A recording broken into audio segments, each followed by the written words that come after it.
পবিত্র কাপড় পবিত্র করার পদ্ধতি কি হবে? এর আগেও আমরা এই বিষয়ে বলেছিলাম যে কোনো কাপড় যদি অপবিত্র থাকে, সালাতের জন্য যেহেতু শরীরের পোশাক এগুলো পবিত্র থাকা শর্ত, সেজন্য আমাদের অপবিত্র পোশাক আশাককে আমরা পবিত্র কিভাবে করব সেই পদ্ধতি জানা থাকা দরকার। আপনার পোশাকের বা কাপড়ের চোপড়ের যদি কোনো এক জায়গায় অপবিত্রতা লেগে থাকে, সেটা পেশাব হতে পারে, পায়খানা হতে পারে, যে কোনো ময়লা যদি অপবিত্রতা যদি লেগে থাকে, নাপাক হয়, যেই জায়গাটা নাপাক হয়েছে ওই জায়গাটা নাপাককে আপনি দূর করে দিলে, রিমুভ করে দিলে সে কাপড়টা কি হয়ে যাবে? পাক হয়ে যাবে।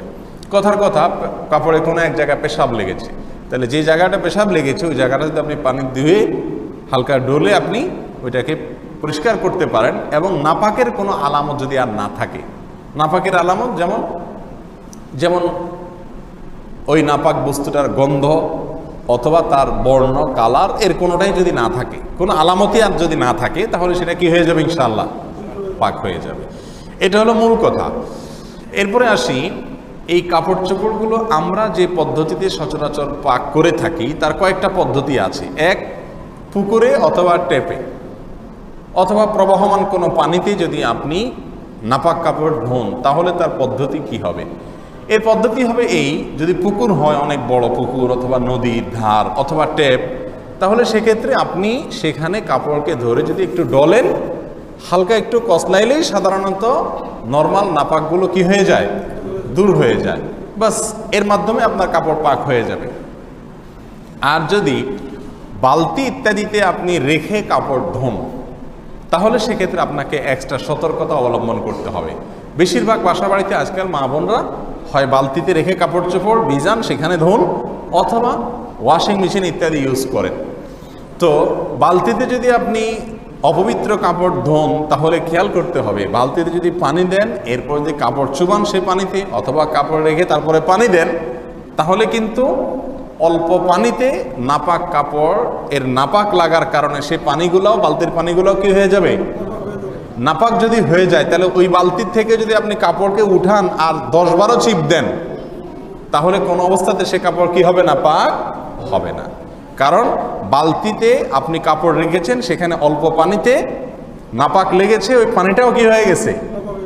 এখন ওই পানি থেকে উঠে বারবার যদি চিবান, আর চিবায় আবার সেটাকে চুবান, চুবায় আবার উঠে আবার চিবান, এইভাবে যতবার চিবাইতে থাকেন না কেন, কখনো সেটা কি হবে না? পাক হবে না।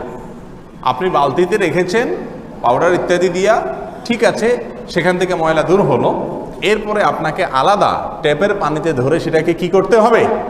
চিবাইতে হবে, তাহলে সেটা কি হবে? ইনশাআল্লাহ পাক হবে। আর যদি ওয়াশিং মেশিনে আপনি কাপড় ধোন, সেক্ষেত্রে ওয়াশিং মেশিনে আপনি যদি সমস্ত কাপড়গুলো দিয়ে দেন, আর যদি ওয়াশিং মেশিনটা অটোমেটিক ওয়াশিং মেশিন হয়, যেটা একদিক থেকে পাইবে পানি নিবে, আর একদিক থেকে পানি দূর করবে, বের করবে, এরকম যদি হয়, তাহলে ইনশাআল্লাহ টেনশনের কোনো কারণ নাই। সেখানে পানি একদিক থেকে আসলো আর একদিকে চলে গেল, নাপাক পানিটা স্থির থাকলো না। এবং বেশিরভাগ ওয়াশিং মেশিন যেগুলো অটোমেটিক হয়ে থাকে, পানি এভাবে চলে যায়, আবার নতুন করে আসে, আবার চলে যায়, আবার আসে, এভাবে কয়েকবার যদি হয়, সেহেতু নাপাকের কোনো কিছু আর থাকার সম্ভাবনা থাকে না। বিধায় সেটা কি হবে? ইনশাআল্লাহ বিদিনিল্লাহ কাপড়গুলোকে পবিত্র করবে। তারপরেও সবচেয়ে ভালো হয় যদি আপনি ওয়াশিং মেশিনে বা বালতিতে অনেকগুলো কাপড় একসাথে ধোন, যেই কাপড়টা নাপাক আছে ওইটাকে টেপের সাথে হালকা একটু আগে চিবায়া নাপাক অংশটা দূর করে তারপরে এবার সবগুলোকে একসাথে রাখেন, তাহলে আর কোনো সমস্যা থাকবে না। এই হলো মোটামুটি কাপড়কে পাক করার পদ্ধতি।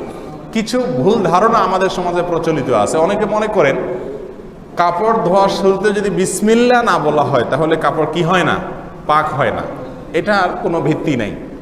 হ্যাঁ, যদি বিসমিল্লাহ বলতে পারেন, একেবারে টয়লেটের কমোডের আশেপাশে না হয়, পবিত্র জায়গায়, ভালো জায়গায় হয়, তাহলে যে কোনো ভালো কাজের শুরুতে মুমিন বিসমিল্লাহ বলবে, সেই হিসাবে বলেন তো ভালো। কিন্তু বিসমিল্লাহ না বললে কাপড় পাক হবে না, এরকম কোনো কথা নাই। আবার অনেকে মনে করেন যে এতবার চিবাইতে হয়, 3 বার চিবাইতে হয়, 5 বার 7 বার চিবাইতে হয়, না হলে নাপাক থেকে যায়। এটাও ভুল ধারণা। চিবানোর কোনো নির্দিষ্ট সংখ্যা নাই যে 3 বার, 5 বার, 2 বার, এতবার এটাকে নিংড়াতে হবে, চিবাইতে হবে, এরকম কোনো কথা নেই। আপনি ধুয়ে সেটাকে নাপাকটা দূর করে ফেললেই হলো। এখন নাপাক দূর হয়েছে কিনা এটা বুঝবেন কিভাবে? ওই যে নাপাকের জন্য যদি কোনো কিনা থাকে, আলামত না থাকে, তাহলে বুঝবেন নাপাক কি হয়ে গেছে, দূর হয়ে গেছে। সচরাচর পেশাব পায়খানা এগুলো লাগলে হালকা একটু কসলাইলেই দূর হয়ে যায় সাথে সাথে। এরপরে এতবার চিবাইতে হবে, বিসমিল্লাহ বলতে হবে, এরকম কোনো শর্ত নাই। আল্লাহ সুবহানাহু ওয়া তাআলা আমাদের সকলকে বুঝার তৌফিক দান করুন।